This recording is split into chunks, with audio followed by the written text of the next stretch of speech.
My name is Dawn Buchanan. We're at the Northern Sun Farm Co-op. I've been a member here for 20 years. I've raised my two boys here. One's off and running already, the other's still a homer. And yeah, this is where I live my life day in and day out. I wake up to this beautiful environment and I go to sleep to it as well. The Northern Sun Farm Co-op is a land-owning co-op, and so the members buy shares into the co-op, which allows them to have a small portion of the land with which to build a home and to produce food for themselves and do creative projects.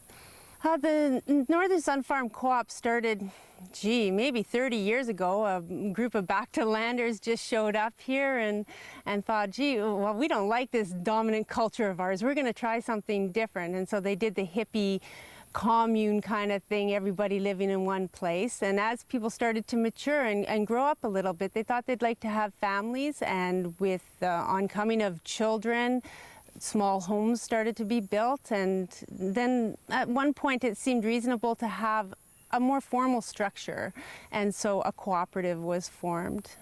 There are 16 people living here now. 12 are members, and the others are visitors or long-term guests. The focus is on finding ways to live without extracting from the economy, without using money as much as possible, and being at home. And so we try to do things so we don't have to get in our cars and travel as much to make our way in the world. So what I focus on is actually producing food as much as possible. I think that Mitch and I produce by weight probably 70% of what we consume per year. So a lot of time goes into actually producing the food, but even more into preparing the food for, well, preserving the food for long-term storage. So we have animals and just a few of each to keep us going through the winter. So we definitely produce all our own meat, and we do all the butchering and such at home too. Also, energy, we're off-grid, so we don't have hydro on our land, so we have solar and wind power, which is, wow, a great feeling of autonomy. Logistically, we're only human, and so we only have so much energy in each day, and this is a very labor-intensive lifestyle that we live. It's rewarding, but it is labor intensive. And as you get older, you start to recognize that the body has limitations.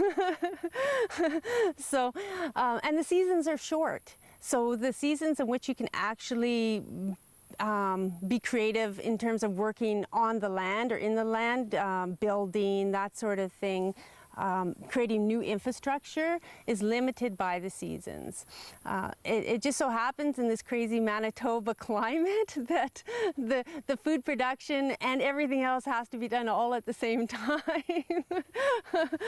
So in that, you know, some things which you would, or I would prefer to do by hand or with people power, we have to lean on other technologies, bring in machinery or this or that sometimes to get things actually done within those time constraints.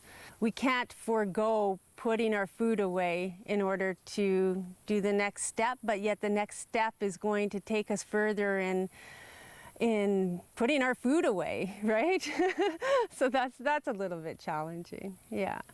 There's different kinds of projects that happen here. There's the practical projects.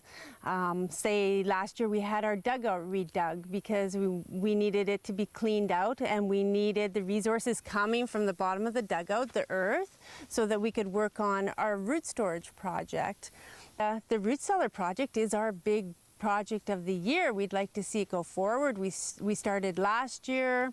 We got some grant money for that, but it's actually I'm really noticing over the last 10 years or so that the need for finances is increasing with projects. We try to recycle as much as we can still, but some things just have to be done in other ways. Like the storage container that we purchased was a large one for us, and also moving that earth. We considered having friends come in the 50 wheelbarrows, but we think that we'd like to keep our friends in the long run, and 50 wheelbarrows are hard to come by. And so yeah, we'd like to see that project finished, and it's going to take a bunch of more of our physical labor, as well as the negotiating of having the machinery and the other things needed to finish that project come in and get it done.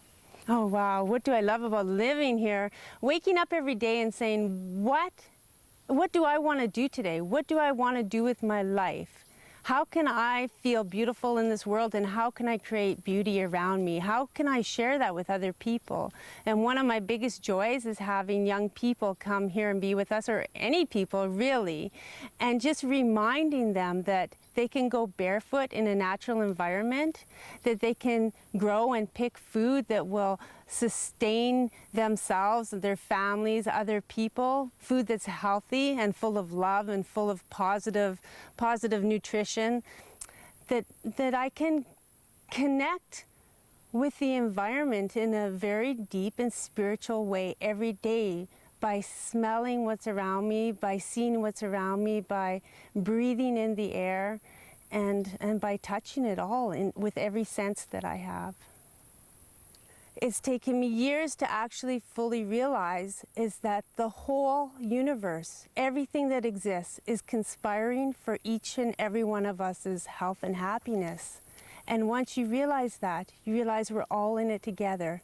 Me, that blade of grass, that bird on that tree, and you, we're all in it together. And we're here to give, and we're here to take within reason. We have a vision, we have a mandate for education here. I feel like we are remembering something maybe the greater culture has kind of forgotten. That you don't have to go to the grocery store to sustain yourself. You can actually provide for yourself in so many ways. You don't have to have hydro on the land. You can do things differently. Now, the way we do them is many different ways, but the way other people can do them are many different ways from that. This is just one model. Yeah, I just would say that I feel so fortunate that the journey of my life, the path of my life has brought me here.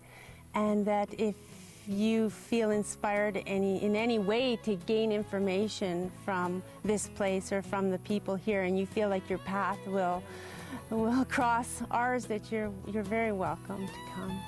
Very welcome indeed. Yeah.